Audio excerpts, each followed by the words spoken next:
Oh non, oh non, non, non.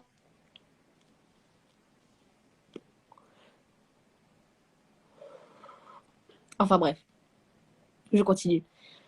Je décide de me poser sur le lit et du coup j'étais sur mon Wiko. J'avais un Wiko et je sais pas. Non, j'avais un iPhone 5S. Dinguerie. J'avais changé de téléphone. Dinguerie. Et donc je suis sur mon téléphone, sur Snap, enfin bref, je fais ma vie. Et du coup je décide de fouiller dans les armoires un peu parce qu'il y avait deux armoires. Fouiller dans les armoires s'il n'y avait pas des draps, des vêtements, des trucs que je pourrais mettre dessus quand même, frère. Ça puait, bref. Et là, en mode, il y a quelqu'un qui toque à ma porte. Et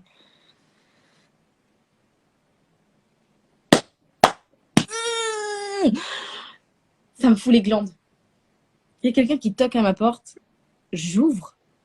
Et il y a une meuf qui me parle pas et elle me tend des draps. Et genre, moi, je la regarde et je lui dis, bah, merci, c'est gentil. Et je commence à taper la discute avec elle parce que je trouvais qu'elle était hyper froide. J'ai essayé d'apaiser les tensions, genre, je sais pas si c'est toi qui as fait ça, mais meuf, merci de me passer les draps, de t'excuser. Elle m'a pas passé les draps, elle m'a passé son écharpe. Je m'en souviens, elle m'a passé son écharpe. Voilà, dinguerie. Elle m'a passé une écharpe, mais tu sais, c'était pas une écharpe, c'était une écharpe plaide, chelou, grise et noire. Je la mettais tout le temps avant. Putain, je l'ai plus.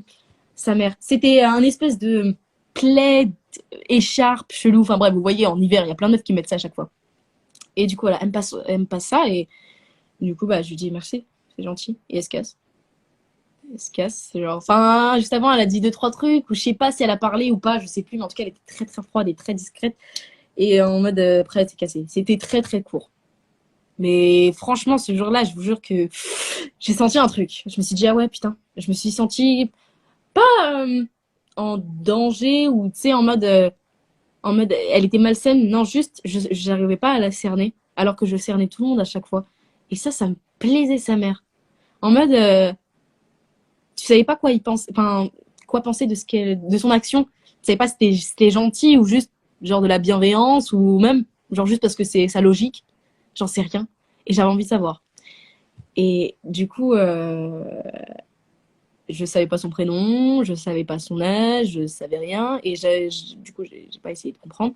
Et il y avait quelques personnes aussi du foyer, parce que j'avais le droit de sortir quand même de la maison. J'ai fait connaissance avec d'autres personnes, d'autres pavillons, parce qu'il y en avait plusieurs. C'était mélangé filles-garçons. Voilà. Ouais, c'était un foyer mixte. Donc voilà. Et du coup, je pense que je l'ai plus revu pendant 2 semaines, une semaine et demie, un truc comme ça. Euh, des galères, sa mère, les meufs jalouses qui essayent de te pousser à bout. Et